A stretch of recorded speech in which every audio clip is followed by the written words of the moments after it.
नमस्कार दोस्तों, मैं हूं उषा राजेश और आप देख रहे हैं स्कूल इंस्पायर्स।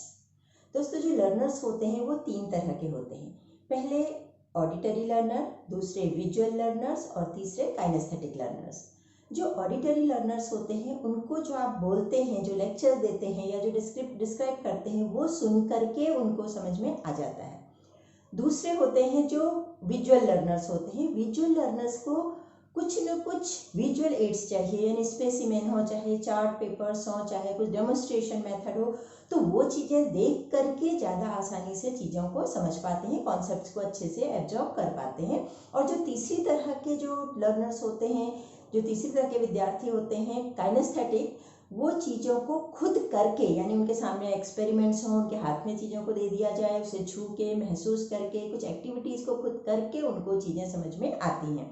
लेकिन नॉर्मली क्या होता है, जो हमारा टीचिंग मेथड होता है वो बेसिकली ऑडिटरी लर्नर्स के ऊपर सेंटर्ड होता है, उनकी लर्निंग को सपोर्ट करता है, क्योंकि ज़्यादातर चीज़ें जो है हम बोल करके समझाते हैं, लेक्चर मेथड से समझाते हैं। तो ऐसे में जो विजुअल लर्नर्स हैं और जो काइनेस्थेटिक लर्नर्स हैं वो लर्निंग में कहीं ऑडिटरी लर्नर्स से पीछे रह जाते हैं या फिर उनका इंटरेस्ट लेसन में कम होने लगता है।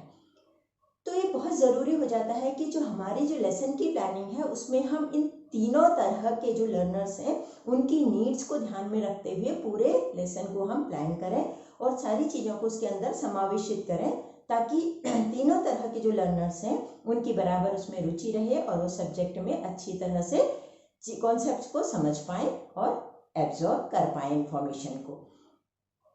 तो जहाँ पे हम बात करते हैं विजुअल एड्स की, विजुअल एड्स में चार्ट वगैरह हम इस्तेमाल करते हैं। साथ ही साथ एक और बहुत अच्छा सशक्त माध्यम है विजुअल एड्स के लिए, वो है पावर पॉइंट प्रेजेंटेशन, जो कि देखने वालों के लिए, विजुअल एड्स वालों के लिए काफ़ी एंगेजिंग होता है और उनको कॉन्सेप्ट्स को समझ पाने में बहुत मदद कर सकता है। तो ऐसा ही एक पावर पॉइंट मैं आज लेकर आई हूँ। इसमें तीन कॉन्सेप्ट्स को हम एक्सप्लेन करेंगे। पहला है life span of living beings, दूसरा है ग्रोथ और तीसरा है रेस्पॉन्सिवनेस टू स्टिमुली।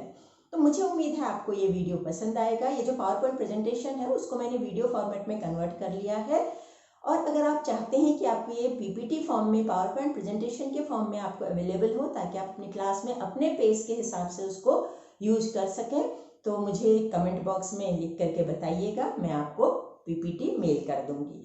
और अगर आपने अभी तक चैनल सब्सक्राइब नहीं किया है तो जल्दी से चैनल सब्सक्राइब कर लीजिए, और ये वीडियो देख करके अगर आप पसंद आता है तो उसको जल्दी से लाइक कर दीजिएगा और अपने फ्रेंड्स के साथ शेयर करना मत भूलिएगा। साथ ही साथ बेल आइकन को प्रेस कीजिएगा ताकि नोटिफिकेशन आपको मिलते रहें, जैसे ही नया कंटेंट अपलोड हो तो आप कोई भी लेसन मिस नहीं करेंगे। तो चलिए शुरू करते हैं अपने वीडियो के साथ, नए लेसन की लर्निंग के साथ। देखते हैं कि ये तरीका कितना कारगर सिद्ध होता है।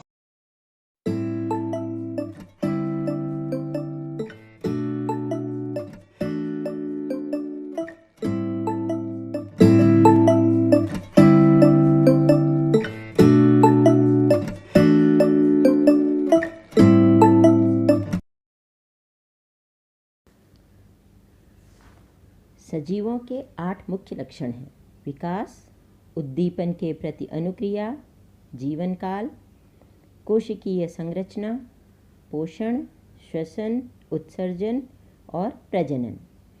इस वीडियो में हम पौधों और जीव जंतुओं के जीवन काल, उनके विकास और उद्दीपन यानी स्टिमुलस के प्रति अनुक्रिया के विषय में जानकारी हासिल करेंगे। सभी पेड़ पौधों और जीव जंतुओं का एक निश्चित जीवन काल होता है। बीज से पौधे बनते हैं, उस पौधों में फूल और फल लगते हैं और एक निश्चित अवधि के बाद वे नष्ट हो जाते हैं। पौधों को वार्षिक, द्विवार्षिक, सदाबहार या चिरस्थायी 3 तरह के पौधों में हम बांट सकते हैं। इसी प्रकार जानवर, भले ही वो अंडज हों या फिर जरायुज, उनका जीवन काल निश्चित होता है। जैसे बतखें 5 से 10 साल तक जिंदा रह सकते हैं और तितलियों का जीवन काल, एवरेज जीवन काल 2 सप्ताह का होता है। कुछ एक साल तक भी जीवित रह सकती हैं। जीव जंतु भले ही वे बड़े हों या छोटे हों, किसी न किसी दिन उन सभी को नष्ट होना होता है, यानी वे सब एक न एक दिन मृत्यु को प्राप्त होते हैं। पौधे और जीव जंतु दोनों अपने जीवन काल में विकसित होते हैं। दोनों में ऊंचाई, लंबाई, चौड़ाई और परिधि में वृद्धि होती है। और यह बात ध्यान रखने वाली है कि यह वृद्धि शरीर के सभी अंगों में समान रूप से होती है, समानुपाती होती है। पौधों और जंतुओं में विकास में एक अंतर होता है। जहाँ पौधों में उनके पूरे जीवन काल में वृद्धि होती रहती है, वहीं जंतुओं में वृद्धि एक निश्चित समय तक ही होती है। पौधे और जीव जंतु दोनों वातावरण में उद्दीपनों के प्रति अनुक्रियाशील होते हैं, अर्थात उनके प्रति रिस्पॉन्ड करते हैं। पौधों की वातावरण में उद्दीपनों के प्रति अनुक्रिया को अनुवर्तन कहते हैं।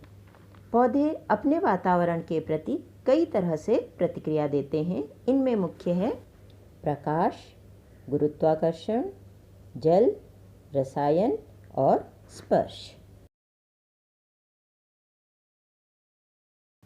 अब पहले जानते हैं प्रकाश के प्रति पौधों का अनुवर्तन। पौधों का तना और पुष्प हमेशा सूर्य की रोशनी की ओर बढ़ते हैं, उसकी ओर गति करते हैं। पौधों की इस वृद्धि को प्रकाशानुवर्तन कहते हैं। पौधों के तनों और पुष्प की तरह पौधों की जड़ें भी गति करती हैं, अनुवर्तन करती हैं। ये जड़ें पानी और गुरुत्वाकर्षण की तलाश में जमीन के अंदर नीचे की ओर जाती हैं। पौधों की इस गति को क्रमशः गुरुत्वानुवर्तन और जलानुवर्तन कहते हैं। पौधे कुछ रसायनों के प्रति भी अनुक्रियाशील होते हैं। इन रसायनों को हार्मोन्स कहा जाता है। हार्मोन्स के प्रति पौधों की इस अनुक्रिया को रसायनानुवर्तन कहते हैं। Auxin, gibberellin, cytokinin, abscisic acid और इथाइलिन कुछ मुख्य प्लांट हार्मोन्स हैं। ऑक्सिन तनों की वृद्धि और गुरुत्वानुवर्तन के लिए जिम्मेदार होता है। गिबरेलिन तनों की लंबाई के साथ अंकुरण और फूलों के खिलने में मदद करता है। साइटोकाइनिन कोशिका विभाजन, कलियों, फलों और बीजों के निर्माण का कार्य करता है। एब्सिसिक एसिड रंध्रों के बंद होने और पत्तियों के मुरझाने का कारण होता है और इथाइलिन से फलों के पकने में सहायता होती है। कुछ पौधे स्पर्श के प्रति भी अनुक्रियाशील होते हैं, जैसे कि छुई मुई का पौधा। छुई मुई की पत्तियों को जरा सा छूने पर वो संकुचित होने लगती हैं और अपने आप को पूरी तरह से सिकोड़ लेती हैं, और जैसे ही थोड़ी देर के बाद जब ये स्पर्श हटा लिया जाता है तो वह पत्तियाँ अपने आप फिर से अपने स्वाभाविक स्वरूप को पा लेती हैं। पौधों में स्पर्श द्वारा होने वाले संचलन को कंपानुकुंचन कहते हैं। कंपानुकुंचन से पौधों में वृद्धि नहीं होती है। पौधों की ही भांति जीव जंतुओं में भी अपने वातावरण के प्रति अनुक्रियाशीलता देखने को मिलती है। यह अनुक्रियाशीलता जीव जंतुओं को विकट परिस्थितियों में अपने आप को बचाने में बहुत महत्वपूर्ण भूमिका निभाती है। उदाहरण के तौर पर भय की स्थिति में चिल्लाहट करना या जोर से चिल्ला पड़ना, या फिर रोमांचक स्थिति में बालों के रोंों का खड़े हो जाना, ये दोनों अनुक्रियाशीलता के उदाहरण हैं। जीव जंतुओं में अनुक्रियाशीलता दो तरीके से नियंत्रित होती है, तंत्रिका तंत्र द्वारा या फिर रसायनों के द्वारा, जिसके बारे में आप आगे आने वाले पाठ में विस्तार में पढ़ेंगे। तो दोस्तों, कैसा लगा आपको ये प्रेजेंटेशन, ये वीडियो? उम्मीद है आपको ये पसंद आया होगा और ये आपके लिए काफ़ी यूज़फुल रहेगा। मुझे लिख करके ज़रूर बताइएगा कि आपको ये इससे फ़ायदा हुआ या नहीं हुआ, आप इसको यूज़फुल लगा कि नहीं लगा, और आप क्या चाहते हैं कि मैं किस तरह के वीडियोज़ आपके सामने लेकर आऊँ। तो अपनी नीड मुझे कम्युनिकेट कीजिएगा, जिससे मुझे मदद मिलेगी आपकी पसंद के, आपकी ज़रूरत के वीडियोज़ बनाने में। और एक बार फिर से आपसे रिक्वेस्ट है कि अगर पसंद आया है तो जल्दी से लाइक कर दीजिए, अगर अभी तक नहीं किया है, और शेयर करना मत भूलिएगा।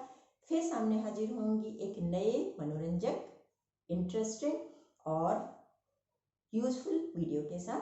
तब तक के लिए